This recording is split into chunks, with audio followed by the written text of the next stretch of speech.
और बोल पाकिस्तान में अब बात करेंगे। कराची बागे कोरंगी के घर में आतिशज़दगी का वाक़या पेश आया। पुलिस तहकीकात में नया मोड़ सामने आ गया है।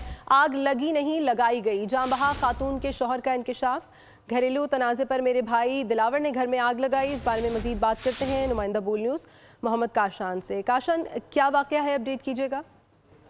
जी बिल्कुल, देखिए बागे कोरंगी में घर में आतिशबाजी का वाक़या पेश आया है। पुलिस हवाले से पुलिस हुकाम का बताना है कि पुलिस तहकीकात में एक नया मोड़ सामने आ गया है। आग लगी नहीं गई बल्कि घर में लगाई गई है। इसके हवाले से पुलिस का बताना है कि जाबाज खातून के शोर राशिद का पुलिस हुकाम की जानिब से उनका बयान लिया गया। अस्पताल में उनकी जानिब से ये बयान दिया गया कि घरेलू तनाज़े पर मेरे भाई दिलावर ने मेरे घर में आग लगाई है। वाक़े के हवाले से पुलिस ने तफ्तीश शुरू कर दी है।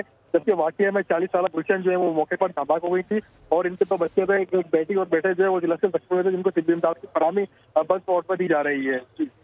हमें अपडेट कर रहे थे कराची से मोहम्मद काशान, आपका बहुत शुक्रिया। सब्सक्राइब करें और बेल दबाएं ताकि कोई खबर रह न जाए।